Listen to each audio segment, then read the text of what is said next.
everyone, and I mean everyone, I'm Jerk, and this is the big show. We've got a special show for you today.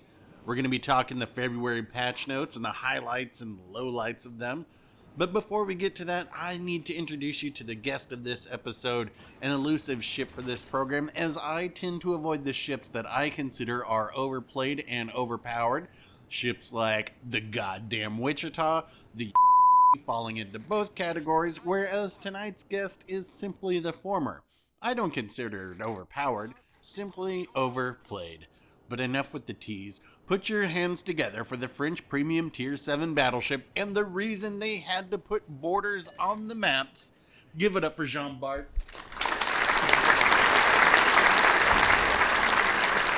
Yes, the Bart, the last battleship. Once the topic of every Reddit post, this ship has been relegated to every 20th Reddit post claiming it's OP. But is it? Simple answer, no. Longer answer, no. But I get why people think it is. Or did. Its shells have great penetration value and can cause serious damage to any ship that's not properly angled. And combined with its main battery reload booster, it's entirely possible to take out any ship in this game within seconds. Well, that sounds pretty powerful, you say. So what are its weaknesses? Well, it's covered in kerosene-soaked 32mm armor, which conveniently EOP shreds and lights on fire. And while its shells may be the subject of nightmare, the turret themselves are made from something weaker than your self-confidence in elementary school. Meaning, you'll never be as good as your big brother. Or in this case, big sister. The Richelieu, who not all that long ago got its turret health buff to be noticeably better, and is noticeably better. I think Wargaming did a really nice job creating a difference between these two ships, which are nearly identical. It may not be obvious at first glance, but there are plenty of reasons to be happy if you have the Richelieu and never managed to snag the Bart.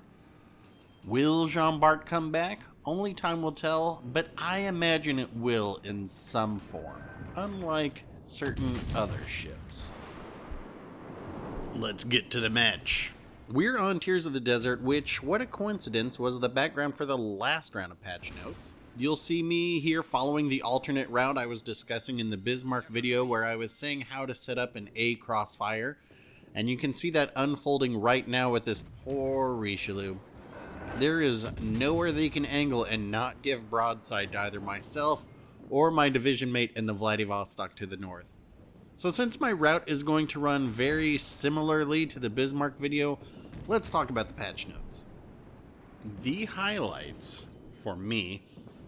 Alright, Maverick. I can hear you yelling about carriers all the way over here, and you want to know what I think? Do I think they will ruin the game? Negative, Ghost Rider. At least... not yet.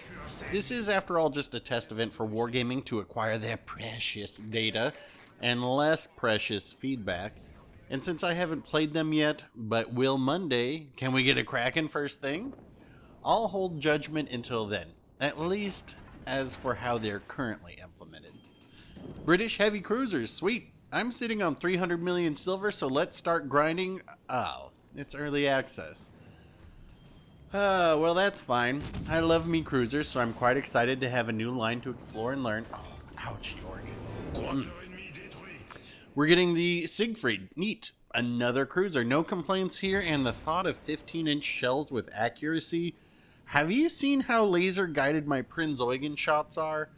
Well, that's going to be fun. Plus, I need lots of insignias now. Most of my commanders have nowhere to go without them. Arena mode with friendly fire. I gotta say, I'm more interested in this than I have been in ranked.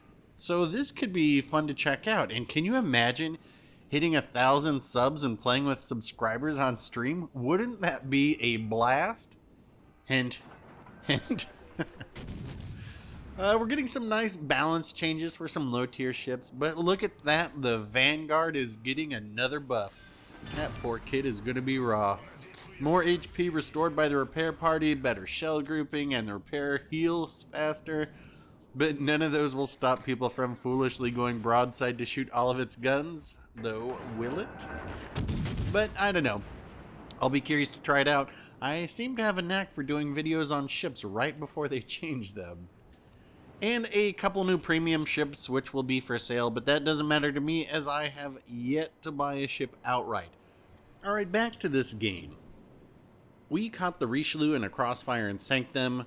We blasted the York with 10 cc's of love and left them with cab fare to get back to port. And then we bombed on that Bismarck from downtown, including a long-range weird angle citadel. That's not the Bismarck's armor being busted. That is just the penetration of these shells. Was there any of that which the Richelieu couldn't do? Nope. But here is a broadside Iowa, and you'll see me use the main battery reload right here to knock them out of the game in mere moments.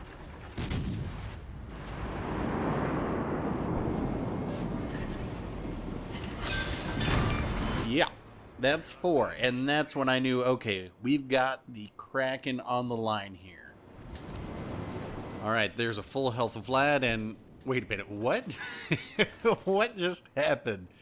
If I had to guess, our Massachusetts just said, how do you like dem apples? But I see the Vlad superstructure is not damage saturated, so I aim for that.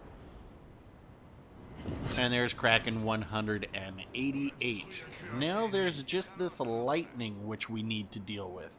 And while we do that, let's talk my issues with the patch notes, of which there is really only one, but also it might not be that bad.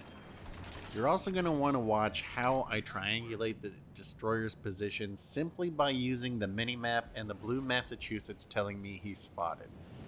This may look like witchcraft, but aside from bathing in crow's blood and muttering the incantation, there is none.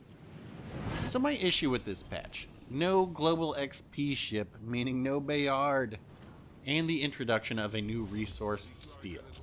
I know this doesn't affect most of the player base, but I have 300 million silver now, 44 million elite XP, and 2 million global XP. Do we really need another new resource? It seems like steel is going to be another way to get more ships. Will this be a premium legendary? Or will the Missouri be another tier 7 premium? The notes don't say, but maybe we'll find out sooner than later. I did finally get the Monarch because there was nothing coming. So I left a comment on Reddit going into some detail about this, and the always polite Sailing Robin replied with some breaking news. For that, let's go out to KRKN correspondent metajerk live on the scene. Jerk, I understand you've heard an official reply? Thanks, Jerk. Yes, that's right. The always polite Sailing Robin replied that there will be new global XP items in the next updates as they were focusing on new content and experimental stuff for this one. Back to you in the studio. Thank you, Jerk. Well, you heard it here first, folks. So yeah, not really that big of a deal, but it just seems like it's been ages since we've had any new global XP ships, but that could be COVID. And man, give me something to do with this elite XP and silver.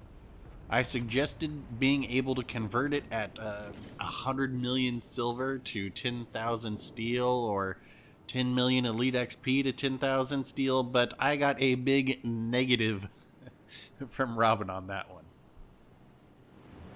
Using my mystic powers, I have triangulated the lightning, and the only question is, who is going to sink it? You'd think it would be the guy who pinged its location on the minimap, but it's not. It's going to be his division mate. And that will wrap it up for this one. So let's check out the end screen here. 2,728 XP. Not too shabby for an under 10-minute Kraken.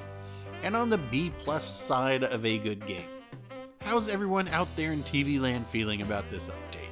Let me know in the comments. I'd like to hear what you all think. If you were shocked and titillated at this look at the Jean Bart going forward, hit like. If you prefer taking yours to the back of the map, just hit dislike. And if you're sweating bullets at the thought of missing more breaking news, relax. Just hit the subscribe button, it's all good, young blood. We're slowly marching towards that 1,000 subscriber goal, and when we hit it, we can finally start streaming. So thanks for sticking around this long. I'll get back out there for another one, and then we can talk soon.